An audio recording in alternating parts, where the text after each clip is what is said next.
많은 선생님들께서 이미 총선, 대선, 지방선거 참패 원인이 뭔지 다들 알고 계시리라고 생각합니다. 그러나 간단히 한번 살펴보도록 하겠습니다. 먼저 4.13 총선 결과 특징이 패배 원인입니다. 총선 결과는 이게 우리가 잘 알고 계십니다. 그때 180석을 할 수 있을 거다 이렇게 한 얘기가 있었는데 실제로 우리가 선거를 그 당시에 한나라 그러니까 새누리당이 여러 가지 공천이라든지 이런 실패를 하면서 가반의석도 내주고 122석을 하면서 그것도 2당으로 전락하는 그런 참패를 당한 적이 있습니다. 그래서 이 부분은 선거 결과가 나타난 부분에 대해서는 그대로 넘어가고요. 왜 졌는지만 그 부분에 포커스를 맞춰서 말씀드리도록 하겠습니다. 우리가 선거와 관련해서는 여러분들 잘 아시겠습니다만 가장 중요한 게 이제 선거 구도가 어떻게 됩니까? 그리고 선거에 어떤 인물이 나오느냐, 그리고 그 선거할 그 시점에 어떤 선거 분위기가 만들어지느냐 하는 거 아니겠습니까? 그래서 그 세 가지 측면에서 한번 보도록 하겠습니다. 먼저 우리 인물을 한번 보면 사실 그때 총선 때 친박 비박 간의 내부 권력 투쟁을 하면서 당선 가능성을 도외시한 친박 중심의 공천 파동이 일어났습니다. 그래서 후보의 참신성이나 당선 가능성을 고려치 않고 박근혜 전 대통령과 관계 여부를 공천의 주요 기준으로 삼았던 걸로 보입니다. 그리고 정책을 비판하거나 비협조적인 인사들에 대해 개인 감정 등을 낙천시키는 원칙 없는 사실은 공천을 했습니다. 그래서 친박 비박이 원칙 없이 좌파 사람 싣기에 혈안이 돼 있던 것입니다. 그때 김무성 대표가 옥새 파동 들고 부산 끄지 갖고 이렇게 해서 옥새 파동이라는 걸 여러분들이 기억하실 겁니다. 그럼 그 당시에 이제 선거 분위기, 선거 바람이 어떻게 되어 있느냐 하는 거죠. 그때는 전반적으로 경제 사정이 악화되어가는 그런 사정이었고 또 많은 사람들이 박 대통령의 불통과 오만 그리고 국정 무능에 대해 질려가지고 새로운 인물에 대한 갈망과 기대감이 팽배했던 그런 상황이었습니다. 그러다 보니까 이제 새누리당의 행태에 질린 중도 우파 세력들이 투표장에 나가지 않는 듯 지지를 철량했다고 하는 이런 분위기 가운데 사실은 선거가 치러졌던 겁니다. 그럼 그 당시에 선거 구도는 보수와 진보가 거의 1대1 1대2죠. 사실은 보수에도 새누리당, 국민의당이 있었고 진보 세력도 더불어민주당과 정의당 이렇게 있었습니다. 선거 구도는 그 당시에는 큰 문제는 없었던 거 아닌가 이렇게 보여지는데 단지 국민들의 새로운 인물과 세력에 대한 기대에 부응해가지고 그때 안철수당이 나오게 됐죠. 그게 국민의당 아니겠습니까? 그래서 사실은 이제 이 4.13 총선에서 여러분들 잘 아시다시피 국민의당이 사실은 그 정당 투표에서는 민주당을 제치고 2당이 됐습니다. 그러면서 그때 비례대표를 많은 의석을 가져가서 40석까지 했던 거 아니겠습니까? 자, 그럼 5구 대선도 한번 잠깐 보겠습니다. 5구 대선은 선거 결과는 홍준표 후보가 24%를 획득해서 겨우 보수 결집 절반의 성공을 했다 이렇게 얘기를 할 수 있겠습니다만 87년 직선제 도입에 표차 최대의 표차 대패를 했습니다. 연령별 득표면에서 보면 그 당시에 20대 30대는 8%밖에 얻지 못했습니다. 40대도 11.5%, 50대도 26.8%. 이러니까 선거를 이길 수가 없는 겁니다. 그래서 이건 뒤에 나오는데요. 좀 빨갛게 제가 해놓은 이 부분을 한번 봐주십시오. 방송 3사 그 당시에 심층 출구 조사를 했는데요.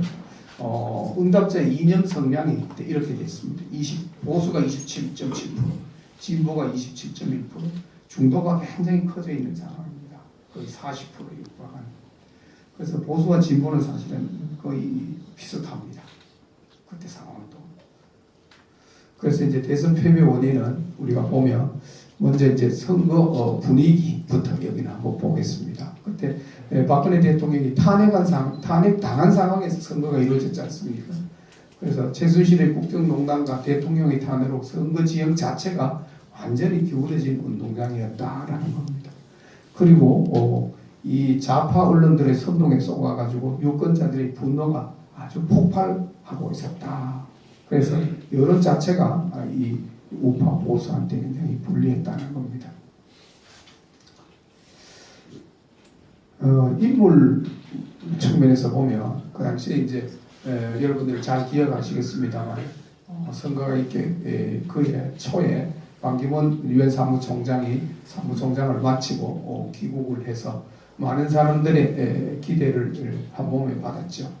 그런데 이제 이 제대로 그 참모들이 붙지 못하고 독자적으로 선거 운동을 하다가 결국 중도에 사퇴하고 마는 그런 일이 생겼습니다. 그래서 반기문, 황교안, 안철수 결국 홍준표라는 인물로 이 후보가 나오게 되는데, 그래서 중도 우파 세력의 지지가 이탈했다. 그리고 홍준표 그 당시 후보는 좌파들에 의한 여러 가지 막말한다, 대지 발정제 이렇게 하면서 좌파 프레임에 걸려있던 그런 상황이 되어버렸습니다. 자, 선거 구도는 우파 세력의 분열로 그때 완전히 분열됐죠. 그때 심지어 조원진까지도 나오고 유승민, 안철수 이렇게 분열돼 있던 이런 상황이니까 당연히 인물도 인물이지만 선거 구도라든지 선거 분위기 자체가 우파 세력들한테 굉장히 불리한 그런 상황이었다 이렇게 말씀드릴 수 있겠습니다. 여기 보면 언론과 포탈이 완전히 장애가 돼 있었고 SNS, 유튜브 등 뉴미디어 활용 역량이 상대적인 열세였다. 지금도 보면 지금 우리 국회의원들 야당 국회의원들이 있습니다만 아직도 SNS를 안 하는 국회의원들이 있습니다. 야당 자유한국당 국회의원 110명 중에 제가 무슨 다른 의정감시 평가를 하면서 국회의원들 SNS를 어떻게 하느냐 저희들이 한번 하게 보니까 세 사람은 아예 하지도 않습니다. 세 사람은 그런 수준입니다. 그래서 여기 한번 대선과 관련해가지고 한번 보시면 저게 그 SNS 선거 인프라 측면에서 문재인은 페이스북 친구가 팔로워가 50만 명을 상회하는 데 비해 그 당시에 홍준표 후보는 2,418명밖에 되지 않았습니다. 그리고 인스타그램은 말할 것도 없고요. 인스타그램 같은 경우는 이게 젊은 사람들이 많이 보는데 문재인은 그때 68,400명대에 비해 홍준표 후보는 250명에 불과했습니다. 이러니까 이 사이버를 통한 선거는 사실 되지 않는 겁니다. 그 당시에 문재인 1번가라는 자기 그 쇼핑 그런 홈페이지를 만들어 가지고 젊은 사람들이 여기 가서 쇼핑하듯이 이 선거 홍보물을 볼 수 있게 그렇게 만들기도 했습니다.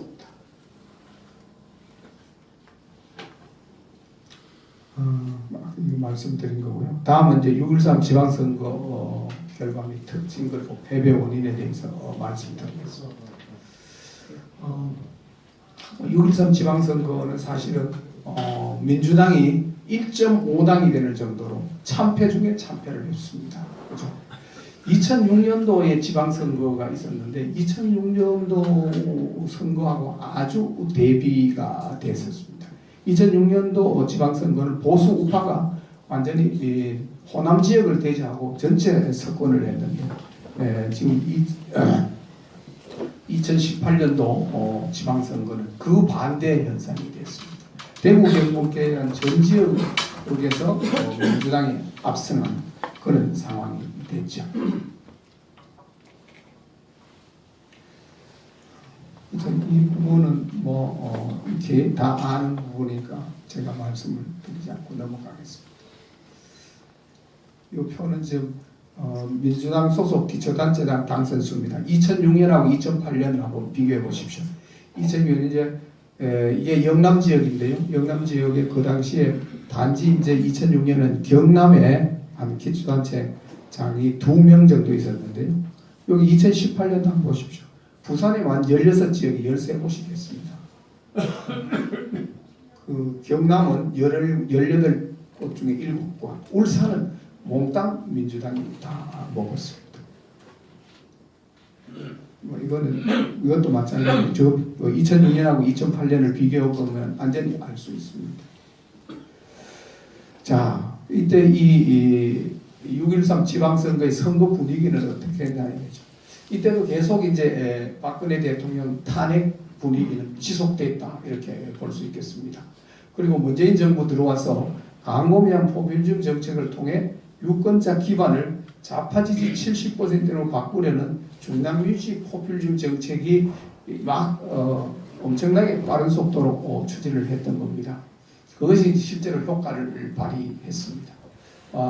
잘 아다시피 정규직을 비정규직을 정규직으로 전환한다든지 뭐 이런 그렇게 하면 사람들이 그렇게 얘기한답니다.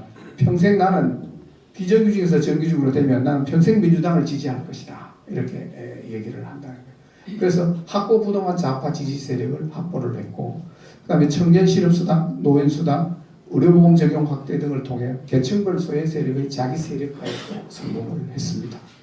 그리고 종래 지지 세력인 국가유공자가 한 270만 정도 된다고 합니다. 이에 대한 그 지원과 애우가 이 문재인 정부 들어와서 엄청나게 확대가 됐고요. 이 사람들은 이제 자기 세력으로 지지 세력화하고 있는 겁니다. 그리고 이제 이네들이 지금 그 동성애 동성혼 이거를 인정하자, 동성 결혼도 인정하자고 하는 그런 정책을 계속 추진하는 거 있지 않습니까? 그게 이제 성평등 정책 추진인데요. 이거를 통해서 소위 말해가지고 동성애자들의 틈새 시장 유권자를 확보하는 자기 세력화에도 크게 성공하고 있다. 지금도 보면 문재인 정부가 계속 이미 2020년 총선에 대비해서 기존의 그 보수 우파 세력을 지지하던 세력을 뺏어가기 위해 가지고 계속 지금 그 정책을 추진하고 있습니다. 저는 뭐 재정 자금을 통해서 매표 행위를 한다. 저는 그렇게 얘기를 하는데요. 그리고 이제 오늘 아침 신문에 보면 고등학교 교육 무상 교육 한다는데 웃기지 않습니까? 왜 3학년부터 무상화하느냐 이거죠. 하려면 1학년부터 해야죠, 그죠? 그리고 중학교를 무상 교육화할 때는 1학년부터 시작을 했습니다. 1학년, 2학년, 3학년 이렇게 연차적으로 추진을 했었거든요. 그런데 지금 그 고등학교 3학년 그 선거 연령을 18세로 낮추면 내년에 당장에 그네들이 다 투표권자가 됩니다. 요걸 노려가지고 지금 이렇게 꼼수로 그런 짓을 하고 있는 겁니다. 그것만이 아니죠. 기존의 보수 우파 세력을 지지하는 세력들을 자기 세력화하기 위해서 지금 혈안이 되어 있습니다. 그래서 이 부분에 대해서 지금 자유한국당을 아는지 모르는지 모르겠어요. 이거를 끌어가고 있는 거예요. 이렇게 지금 하고 있는 겁니다. 자, 그다음에 선거 분위기를 한번 봅시다. 당시 뭐 여러분 잘 아시겠습니다만 가장 큰 게 이제 청와대의 남북 및 미국 정상회담 성사를 통한 부품 공작이 그때 성공을 했다 이렇게 말씀드릴 수 있겠습니다. 그리고 6월 12일 날 미국 정상회담이 성사가 되지 않습니까? 그래서 미국 정상회담 그 당시에 1차 정상회담에서 그런 대로 성공을 했고 그것이 이제 우리 투표에 지대한 영향을 미쳤다 이렇게 보는 겁니다. 얘들이 이제 선거 분위기로 이명박 박근혜로 이어진 보수 정권의 시대적 구조적 변화에 제대로 적응 못해서 청장년 유권자들의 불만과 불신을 크게 초래했다 이렇게 얘기할 수가 있겠습니다. 그 뒤에는 이걸 뒷받침하는 여러 통계를 제가 한번 나열해 봤습니다. 그다음에 이제 안보와 자유라는 우파의 근본적 가치가 평화와 공정 그리고 정의라는 좌파의 가치에 압도되고 크게 흔들렸다. 이 문재인 정부가 들어와서 처음부터 얘기하는 거 이거 아닙니까? 기회는 평등할 것이고 과정은 공정할 것이며 그리고 결과는 정의로울 것이다. 이게 젊은 사람들한테 많이 겼던 것 같고요. 이제는 제가 이제 대학에서 강의를 하는데 젊은 친구들 얘기 들고 젊은 친구들 상당히 이제 불만이 있어요. 제가 이제 의도적으로 무슨 과제를 한 번씩 내가지고 이네들이 어떻게 생각하는지 한번 평가하려고 하는데 이 부분에 대해서 이렇게 얘기하더니만 그게 아닌 것 같다 이렇게 하는 학생들이 많아졌습니다. 선거 그 당시에 선거구도는 일려 다야구도였죠. 그리고 대선 패배 이후 한국당, 바른미래당 모두 내용과 리더십 불에로 혼란이 지속됐다. 그다음에 인물이라는 측면에서 보면 지난 6.13 선거에서 자유한국당이나 바른미래당이나 다 마찬가지입니다. 새로운 인물로의 교체가 상당히 위험했다라고 이렇게 평가할 수가 있습니다.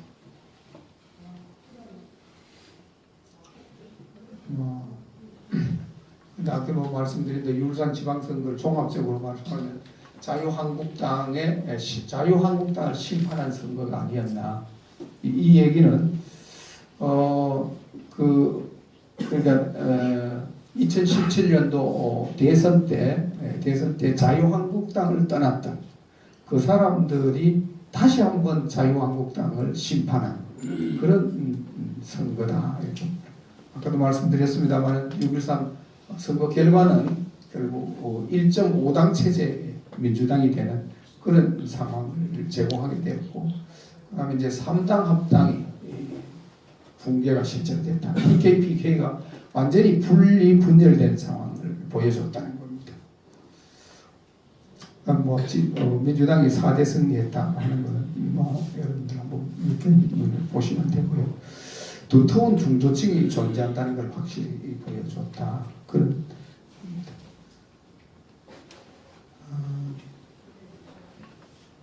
지방선거 패배 원인은 여러 가지가 있는데 이런 것보다는 첫째 이제 그 자유한국당이 민주당이 저렇게 포퓰리즘 정책을 추진하는 데 대해서 제대로 대응하지 못하고 그런 특권이 심해져서 공동체에 대한 책임감 결여된 부분이 있지 않았나 이렇게 말씀드릴 수 있겠습니다. 그 다음에 이제 상황에 대한 유연성 부족과 흑백 논리 등 폐쇄적 성향 이런 것이 있었다. 그 다음에 당내의 젊은 정치인을 키우려는 의지나 시스템이 없어 세대 교체에도 실패했다 이렇게 말씀드릴 수 있겠습니다. 그 다음에 친박 파벌 세력과 공천권을 두고 끊임없는 개파랑 투쟁에 유권자가 질려 도망갔는데 대선 때 이렇게 됐는데 그 뒤에도 돌아오지 않았다. 더 악화됐다 이렇게 얘기들. 특히 총선에서 안철수 당을 지지했던 그런 세력들이 몽땅 민주당으로 넘어가 버렸습니다.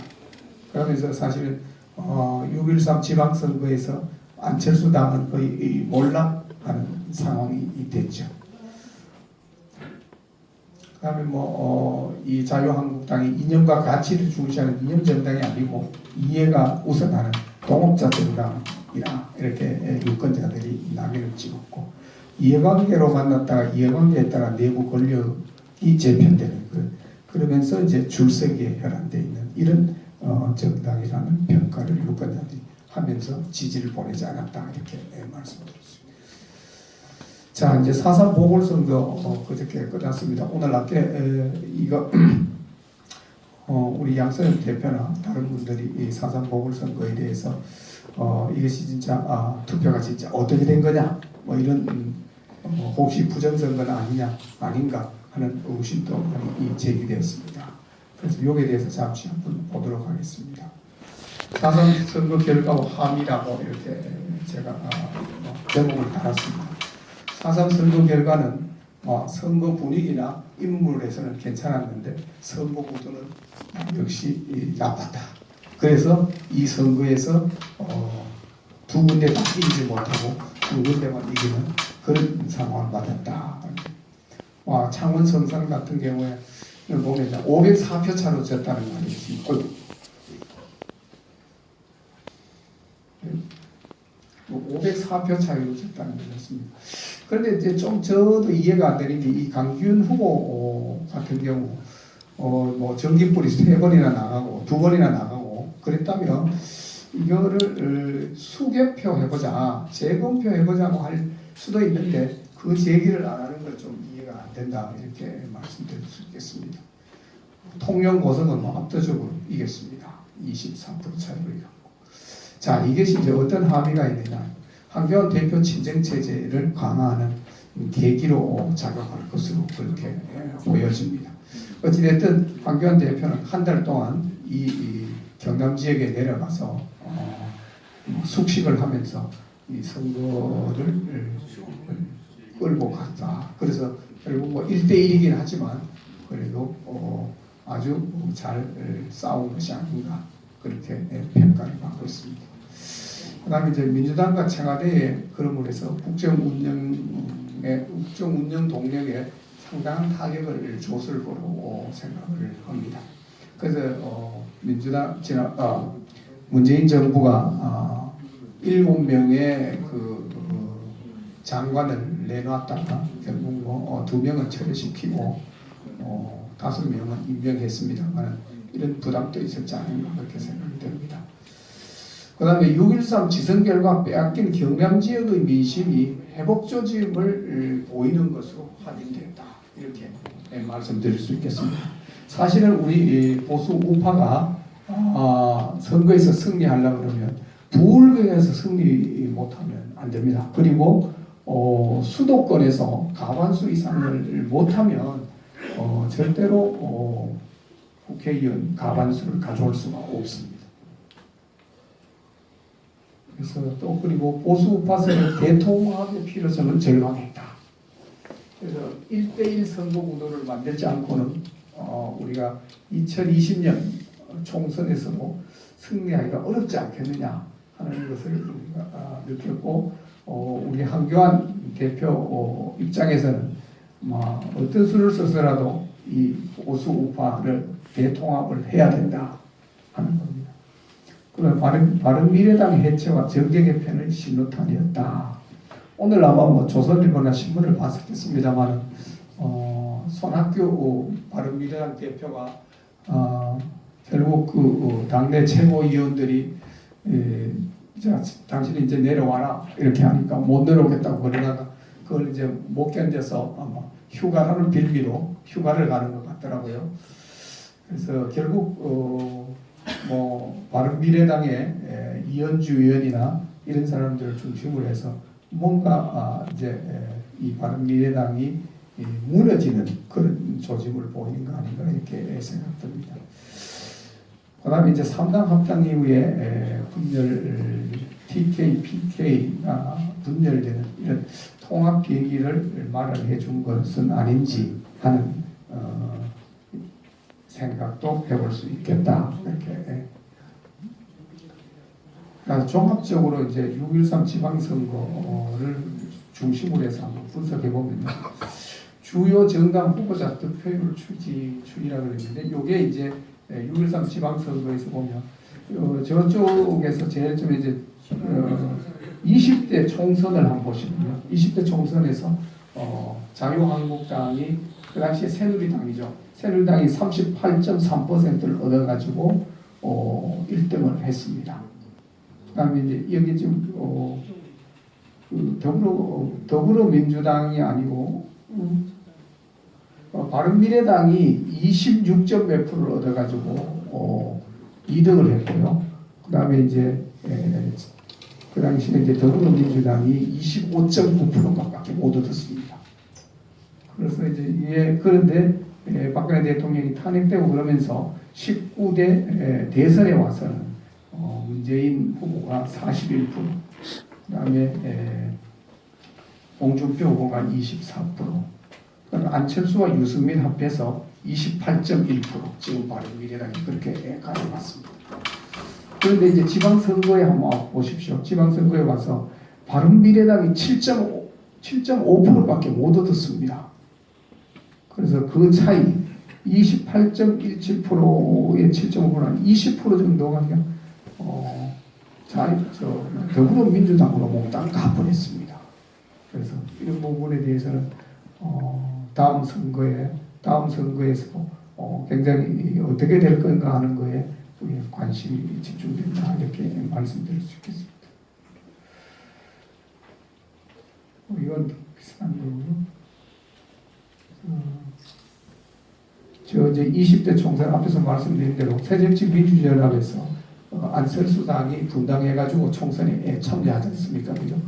그래서 여기서 이제 안철수 현상이 나타나서 안철수가 여튼 안철수 당이 여튼 40명 정도 국회의원을 당선시키는 성과를 거두죠.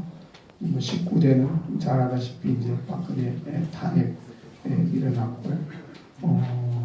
그렇게 이제 거기에서 안철수, 홍준표, 유승민, 조원진 이렇게 우파 후보자들이 완전히 인물들이 분열되면서 결국 문재인한테 대통령을 갖다 바치는 그런 상황이 됐습니다. 그다음에 이제 지방선거에는 안철수 현상이 종식되는 이런 상황으로 전개됐다 이렇게 말씀드릴 수 있겠습니다. 뭐 똑같은 얘기입니다.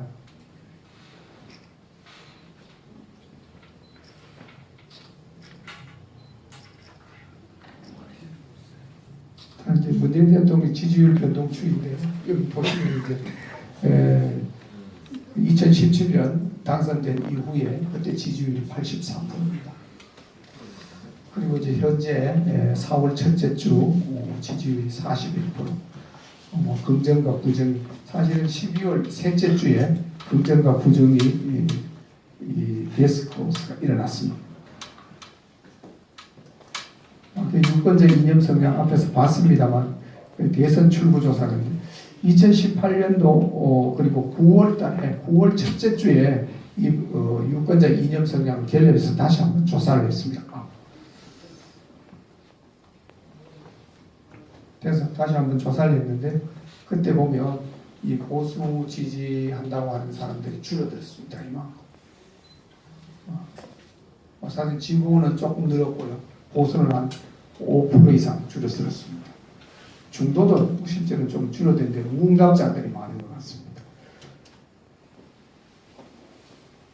자, 2020년 총선 전망과 대책 이것도 그 당시 그 2020년 됐을 때 선거 분위기라든지 그리고 선거 구도 그리고 선거 인물 이런 차원에서 제가 한번 말씀드리겠습니다. 2020년 총선 분위기 그 당시에 선거 바람이 어떻게 될 건가 여러분들 잘 아시겠습니다만 지금 문재인 정부의 지지율 정치적 측면에서 보면 현재 추세대로 하나가면 2020년 4월에는 10%에서 20%대로 폭락할 거 아닌가 그렇게 생각을 하고요. 내일 아침이 되면 이 북핵 문제가 과연 어떻게 될 건가 하는 중대한 기로에 서게 됩니다. 제가 보기에는 잘 안 될 걸로 그렇게 이제 미국이 일괄식 타결 빅딜을 통해 해결을 원하고 있어 포괄적 의미 단계적 제재 해제식의 해법이 출근하면서 안보는 무너지고 외교적 고립을 자초할 것으로 그렇게 보여집니다. 경제 또한 세계가 경제 하락 국면으로 진입하는 가운데 잘못된 소득주 성장 정책, 포퓰리즘 정책을 지속 추진함으로써 경제 위기에 직면할 거다. 이렇게 어떤 분은 그때 가면 우리가 97년도에 맞은 IMF 위기도 수준으로 경제가 나빠지지 않을까 이렇게 얘기하는 분도 있습니다. 아까 말씀드렸습니다만은 선거 사상 4번 연속으로 패배한 적이 없습니다. 그렇기 때문에 그때 가면 그 어느 때보다 유리한 선거 분위기가 조성될 걸로 그렇게 판단됩니다. 두 번째 그러면 2020년 총선의 인물 측면에서는 어떻게 봐야 거냐 하는 거죠. 현재 보수 우파 유권자들은 현재 국회의원들을 다 교체해야 하는 그런 요구가 있습니다. 그리고 중도 성향의 유권자들도 새로운 인물들이 나와서 이제 정치 좀 해봐라 이런 거 아니겠습니까? 그래서 이 2020년 선거는 반드시 이기는 선거를 해서 우리가 최소한 100석 그리고 최대 150석 이상을 확보하는 그런 총선 승리가 되도록 공천이 돼야 될 거다 이렇게 봅니다. 그래서 우리가 총선 인물을 후보를 공천할 때 그 인물의 도덕성이라든지 그리고 대정부 투쟁력이라든지 전문성을 고려한 그런 국민정책이 반드시 실현돼야 될 것으로 그렇게 생각됩니다. 총선 승리를 위해서는 수도권이 지금 112석인데 여기에서 과반 이상을 반드시 확보를 해야 우리 보수 우파가 의회에서 150석 이상을 확보할 수가 있습니다. 그래서 공천이 바로 당선인 대구 경북 지역과 부산 경남 일부 지역에 2번 이상 공천된 의원들을 수도권으로 차출해서 수도권으로 차출할 필요가 있다. 네. 사실은 저희들이 이제 그 의정감시 평가원에서 2018년도 그 자유한국당 국회의원 대정부 투쟁력을 평가하면서 자료를 쭉 봤습니다. 자료를 쭉 봤는데 이 공천이 바로 당선인 지역의 국회의원들은 실질적으로 대정부 투쟁을 제대로 하지 않더라고요. 그래서 이런 사람들을 이게 뭐 2번 정도 공천을 받았으면 되지 거기에 3번, 4번, 5번 이렇게 줄 이유는 없다는 거죠. 그래서 이런 사람들이 그동안에 선거도 해봤고 정치 경험도 있으니 지금 수도권 지역의 원외 당협위원장들이 굉장히 약체입니다. 그래서 그런 사람들을 우리가 교체하면서 이 기존의 정치 경험이 있는 사람들이 수도권에 출마해서 여기에서 당선되면 바로 과반 이상을 확보할 수 있을 거 아닌가 그렇게 생각합니다. 또 이거는 어떤 측면에서 지방에서 당선되던 국회의원이 서울이라는 수도권이라는 큰 물에 와서 출마해서 당선되면 큰 정치인으로 키워낼 수 있는 인큐베이터 역할도 할 수 있다 이렇게 보여집니다. 그리고 이제 그렇게 하고 이런 그 영남 지역의 신인, 청장년, 여성 등을 대거 공천해 유권자의 요구에 부응해서 신진 정치인으로 임무를 물갈이 해야 될 거다 그렇게 말씀드릴 수 있겠습니다. 자 이제 총선 구도입니다. 이게 이제 자유한국당 한교안 대표가 반드시 해내야 될 사항입니다. 그래서 하나 지금 걱정되고 있는 것이 이미 우리 한교안 대표가 대표 체제가 이제 한 달 보름 정도 됐습니까? 그런데 이제 많은 얘기가 언론에서는 아주 비판을 하지 않는데 이미 많은 얘기가 나오는 것이 황 대표가 성균관대 자기 모교 그리고 고시 출신들 그 다음에 이제 경기고 중심의 당 운영을 하고 있다 이런 비판이 많습니다. 그래서 끼리끼리 뭘 한다 이렇게 얘기를 하거든요. 그래서 이제 당내 통합이라는 그런 측면에서 반증하지 않는 걸로 그렇게 보여집니다. 그래서 이런 형태로 당 운영하는 것을 지향해 가야 될 것이다. 기존 보수표 지키기 위해 좌우 혼재단체 끌어들이기